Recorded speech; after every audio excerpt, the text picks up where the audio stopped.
नमस्कार विद्यार्थियों, महाराजा Surajmal PG college अजयपुरा की ऑनलाइन क्लास में आप सबका स्वागत है। आज हम पढ़ेंगे बीए द्वितीय वर्ष के द्वितीय प्रश्न पत्र नाटक एवं एकांकी। आज हमारा टॉपिक है एकांकी की प्रमुख विशेषताएं। एकांकी एक अंक में समाप्त होने वाली रचना है। विभिन्न विद्वानों ने इसकी अपने मतानुसार परिभाषा दी है। यह रचना नाटक का छोटा रूप माना जाता है, जिसमें केवल एक ही अंक में संपूर्ण नाटक समाप्त हो जाता है, तो वो होता है एकांकी। कुछ विद्वान हैं जिन्होंने अपने मतानुसार इसकी परिभाषाएं दी हैं।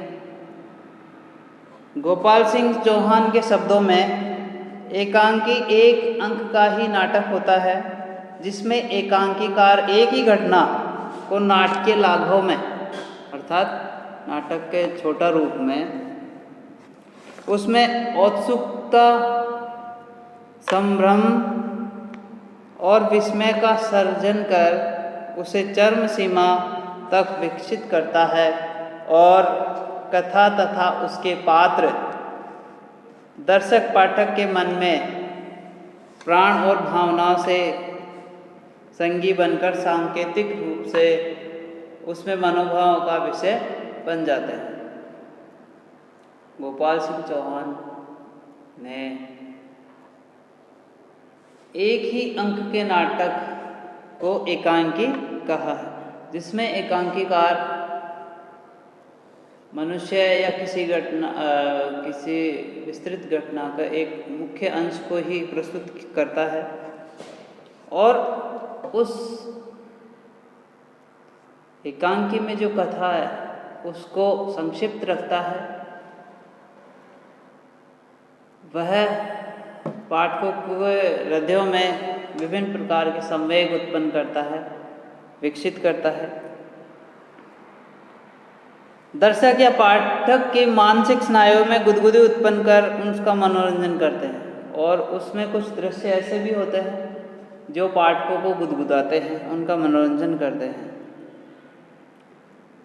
प्रायः एक अंक में समाप्त होने वाले नाट्य विधा को एकांकी कहा जाता है। सभी लोग एक अंक के नाटक को ही एकांकी मानते हैं। इसका क्षेत्र सीमित होता है। इसमें अल्पकाल में ही मानव जीवन की एक झांकी प्रस्तुत की जाती है। इसका कथानक सरल होता है। इसमें सहायक घटनाओं को स्थान प्राप्त नहीं होता। इसकी कथा वस्तु में केवल कार्यावस्था का ही ध्यान रखा जाता है। इसकी जो कथा वस्तु है उसमें कार्यावस्थाओं का ही ध्यान रखा जाता है। इसकी 3 कार्यावस्थाएं होती है: प्रारंभ, संघर्ष और चरम सीमा।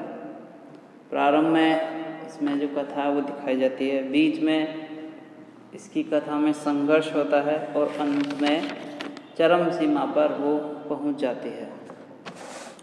कुछ भारतीय विद्वान डॉक्टर राम कुमार वर्मा, नगेंद्र, इन्होंने भी अपने मतानुसार एकांकी की परिभाषा दी है। आइए चर्चा करते हैं। राम कुमार वर्मा ने एकांकी के स्वरूप में अपने विचार व्यक्त करते हुए लिखा है कि एकांकी नाटक में अन्य प्रकार के नाटकों से विशेषता होती है।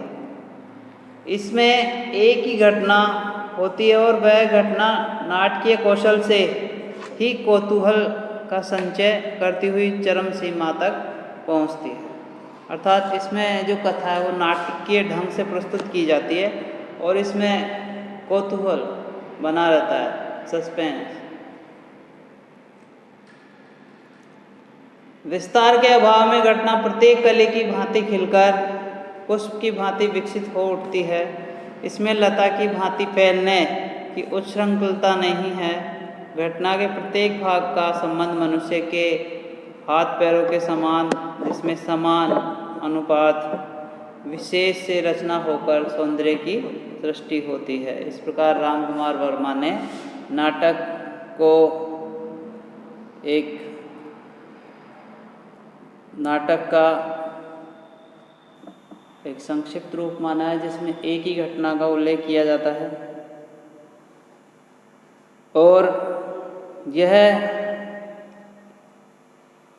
यह कली की भांति खिलकर पुष्प की भांति विकसित हो उठती है। इसमें लता की तरह अर्थात जिस प्रकार से लता फैलती है वैसे इसमें फैलने का या विकसित होने का गुण नहीं है। इसमें जिस प्रकार से मनुष्य का संबंध हाथ पैरों से होता है उसी अनुपात में विशेष रचना होकर सौंदर्य की सृष्टि होती है। जिस प्रकार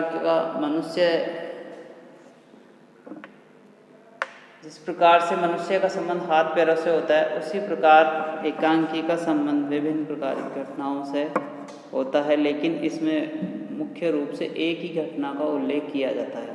यह कली की भांति विकसित होकर पुष्प की भांति विकसित होती है, लेकिन इसमें लता के समान उच्छृंखलता जिस प्रकार से लता फैल जाती है वैसे इसकी कथा फैलती नहीं है, एक जगह विकसित होती है।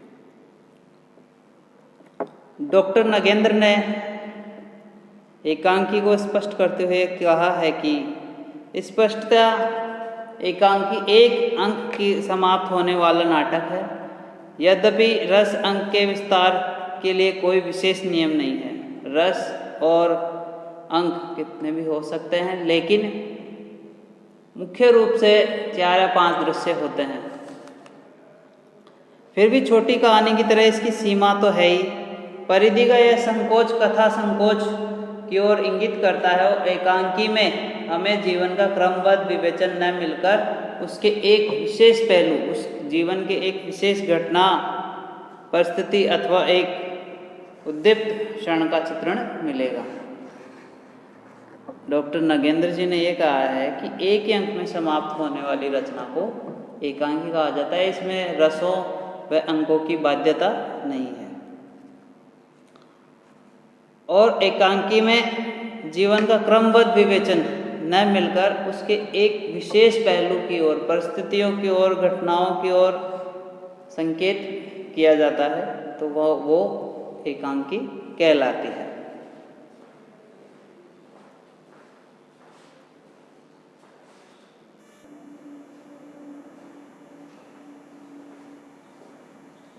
एकांकी की अन्य परिभाषाओं में कुछ विदेशी विचारक भी हैं जो अपने विचार व्यक्त करते हैं। उनमें पर्सिवल बायल्ड के विचारानुसार एकांकी में समय सबसे महत्वपूर्ण तत्व है, क्योंकि जीवन का एक ऐसा सच्चा चित्र होता है जो कम से कम समय में पूर्ण प्रभाव डाले और घटना को स्पष्ट करे। ऐसा चरित्र चित्रण कि लोग उसे मिथ्या न समझें। ये मुझे इसकी परिभाषा बहुत अच्छी लगी। आपके एग्ज़ाम में ये लाभदायक हो सकती है। पर्सिवल बायल्ड के अनुसार वह समय को महत्वपूर्ण मानते हैं और एकांकी जीवन का एक सच्चा चित्र है जो कम से कम समय में पूर्ण प्रभाव डाले, अर्थात कम समय में ज़्यादा प्रभाव डालने वाली रचना एकांकी कहलाती है, जो कम समय में स्पष्ट हो जाए और ऐसा चरित्र चित्रण जो मिथ्या न लगे, वो सत्य लगे। इसी संबंध में सिडनी वॉक्स जो पश्चिमी विचारक है, वे एकांकी को स्पष्ट करते हुए कहते हैं कि एकांकी को एक प्रभाव डालने वाला अथवा किसी एक चरित्र वर्ग को उभार कर उसकी चारित्रिक विशेषताओं को चित्रित करने वाला होना चाहिए। एकांकी में अप्रधान प्रसंग, गौण घटना या अनावश्यक पात्रों के जमघट को कदापि स्थान नहीं देना चाहिए। इनके अनुसार, सिडनी वॉक्स के अनुसार, ये अधिक पात्र का विरोध करते हैं और अप्रधान प्रसंग, गौण घटनाएं, अनावश्यक पात्र उनका ये विरोध करते हैं। अर्थात वह एकांकी जिसमें अनावश्यक पात्र ना हो, जिनमें गौण घटना नहीं हो, वह एकांकी कहलाती है। इस प्रकार दोनों विचारकों की बहुत अच्छी परिभाषाएं हैं, आप याद कर सकते हैं। अब हम बात करेंगे एकांकी की विशेषताएं। सबसे पहले देखते हैं एकांकी में आधार रूप से एक ही मुख्य घटना या जीवन की एक मुख्य संवेदना होनी चाहिए, जिसमें विकास, कौतूहल व जिज्ञासापूर्ण नाटकीय शैली में होना चाहिए। एकांकी का अंत नाटकीय शैली में होना चाहिए। अर्थात पहली विशेषता है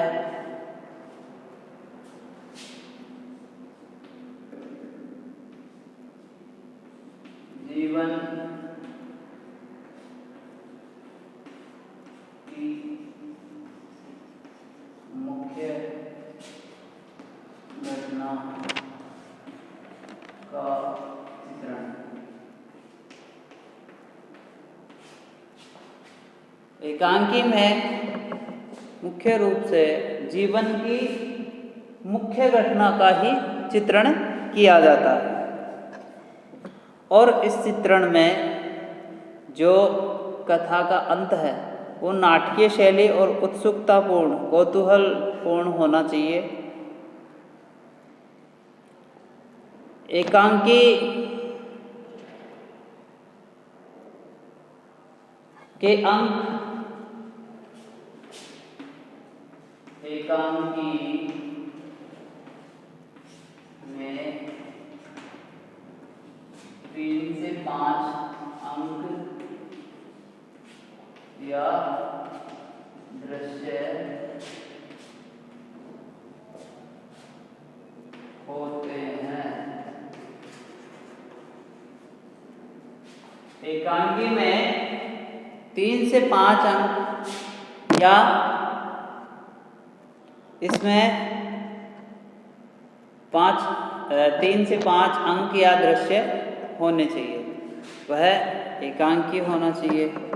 वही एकांकी होगी जिसमें 2 या 3 या 5 दृश्य होंगे। अगर 5 से अधिक दृश्य है तो वो नाटक की श्रेणी में रखा जा सकता है।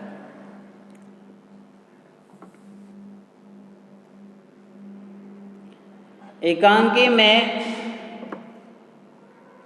घटनाएं दैनिक जीवन से संबंधित होनी चाहिए। घटनाएं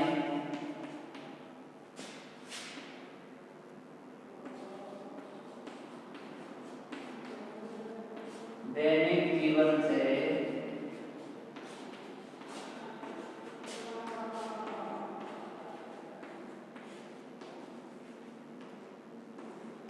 संबंधित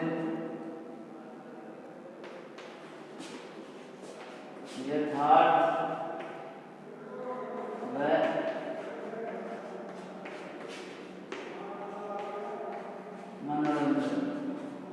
मनोरंजनपूर्ण।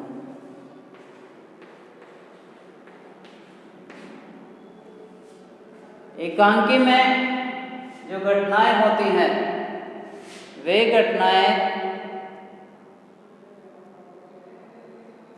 यथार्थ, मनोरंजन से परिपूर्ण व दैनिक जीवन से संबंधित होनी चाहिए, तभी वह एक एकांकी, सफल एकांकी कहलाएगी।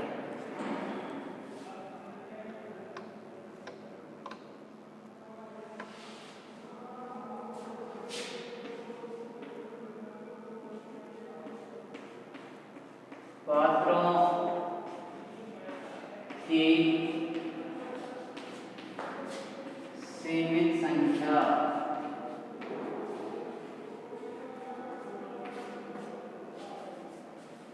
पात्रों की सीमित संख्या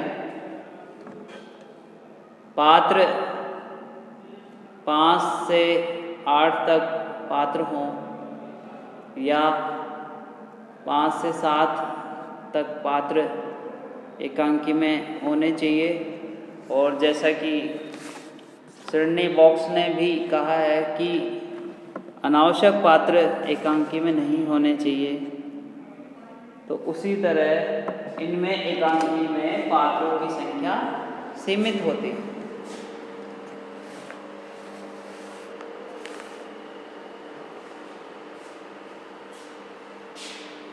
अगला है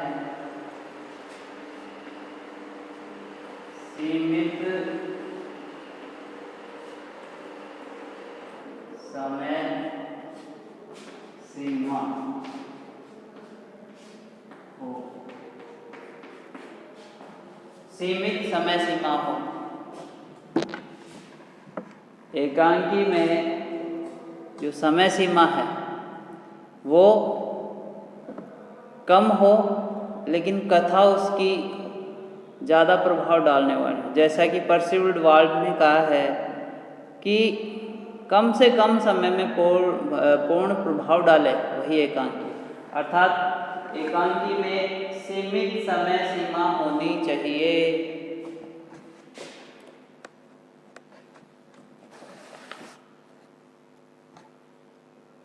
अगली है इसकी जो कथा वस्तु है उसमें प्रारंभ, संघर्ष व चरम सीमा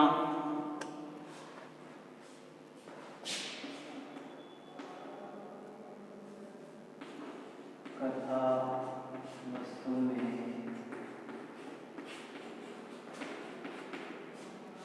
प्रारंभ, संघर्ष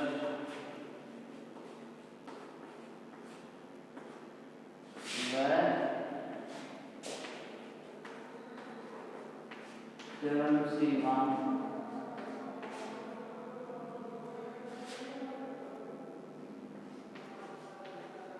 तीनों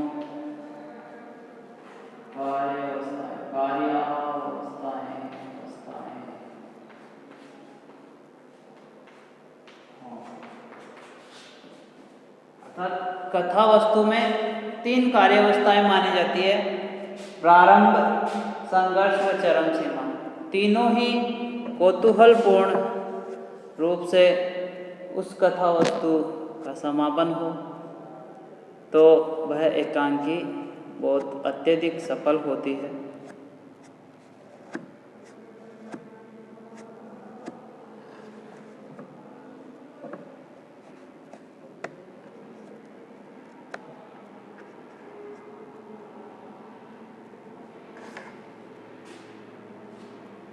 एकांकी में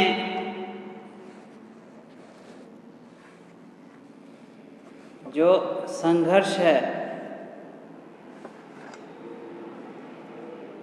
संघर्ष एकांकी का प्राण है।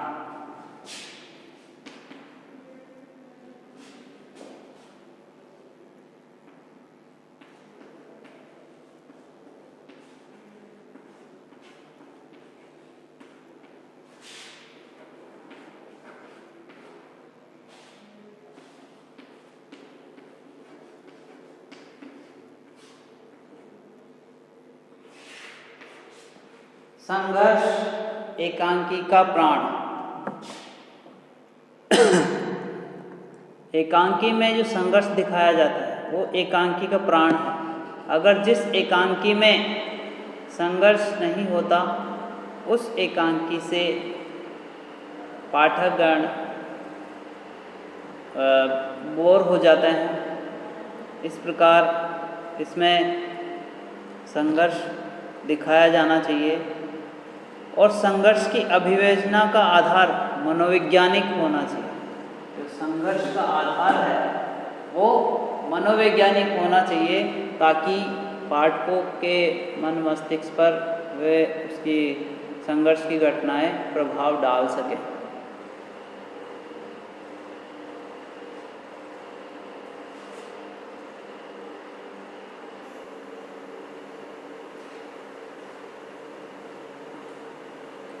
अगली विशेषता है संकलन त्रय का पालन हो।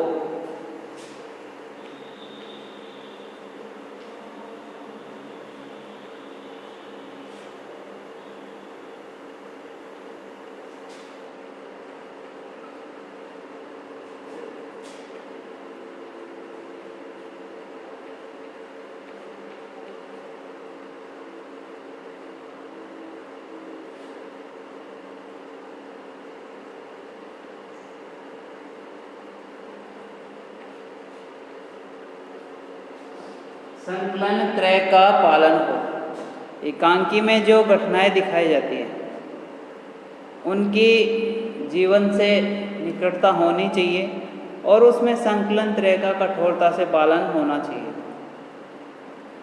अगली विशेषता है आकार छोटा हो।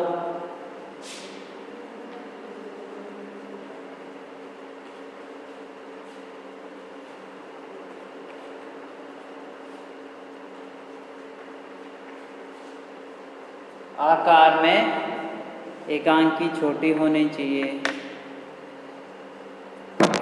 अगली विशेषता है एकांकी के कथानक में जिज्ञासा, तीव्र गति और चरम सीमा में परिणित होनी चाहिए। मैं यहाँ पर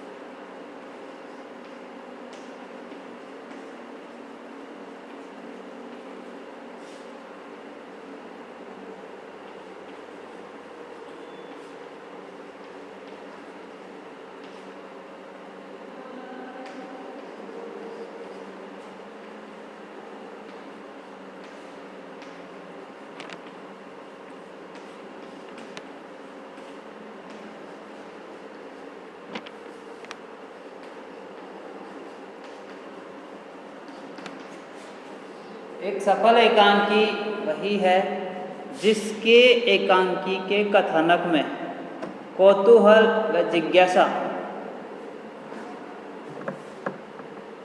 तीव्र गति से चरम सीमा तक बनी रहे। एकांकी के अंत तक पाठकों में उसमें जिज्ञासा व कौतूहलता रहे, वही एक सफल एकांकी है। हम एक बार और रिवीजन कर लेते हैं। एकांकी की विशेषता है जीवन की मुख्य घटना का एकांकी में चित्रण किया जाता है। एकांकी में 3 से 5 अंक या दृश्य होते हैं, 3 से 5 दृश्य या होते हैं। घटनाएं दैनिक जीवन से संबंधित होती हैं जो यथार्थपूर्ण व मनोरंजनपूर्ण होनी चाहिए या लगनी चाहिए।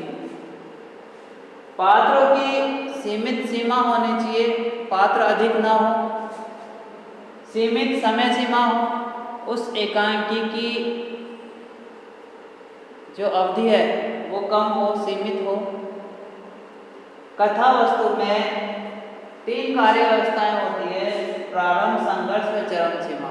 इन तीनों में सामंजस्य होना चाहिए और जो संघर्ष एकांकी का प्राण, एकांकी में जो संघर्ष दिखाया जाता है वो एकांकी का प्राण है और वो संघर्ष मनोवैज्ञानिक रूप से प्रस्तुत किया जाए। संकलन त्रय का पालन हो। जीवन एकांकी में जो दैनिक जीवन से संबंधित घटनाएं हैं उसके चित्रण में संकलन त्रय का पालन होना चाहिए। एकांकी आकार में छोटी हो तो उचित व सफल एकांकी साबित होती है। अगली विशेषता है एकांकी में जो कथानक है उसमें कौतूहल व जिज्ञासा तीव्र गति से चरम सीमा तक बनी रहे। जब एकांकी समाप्त हो तब भी दर्शकों में जिज्ञासा व कौतूहलता बनी रहे। इस प्रकार ये एकांकी की विशेषताएं हैं। डॉक्टर राम कुमार वर्मा प्रभाव साम्य, संकलन त्रय तथा चरमोत्कर्ष पर विशेष बल देते हैं। प्रभाव साम्य अर्थात सभी दर्शकों पर समान प्रभाव इसका पड़े, संकलन त्रय का इसमें गुण होना चाहिए तथा चरमोत्कर्ष पर विशेष बल देते हैं डॉक्टर राम कुमार वर्मा, जो एक सफल एकांकीकार कहलाते हैं। जबकि कुछ समीक्षक संकलन त्रय को ही विशेष महत्व प्रदान नहीं करते। निष्कर्ष रूप में हम ये निर्णय पर पहुंचते हैं कि विद्वानों ने एकांकी की अनेक सीमाएं निर्धारित की हैं जो उनकी दृष्टि व सीमित में अनुकूल प्रतीत होती है, लेकिन हिंदी एकांकी अब भी अपनी निरंतर विकास की प्रक्रिया से गुजर रहा है। इसलिए इसकी एक गति के कारण इसको किसी निश्चित सीमा में बांधकर इसके स्वरूप को स्थिर करना उपयुक्त प्रतीत नहीं होता है।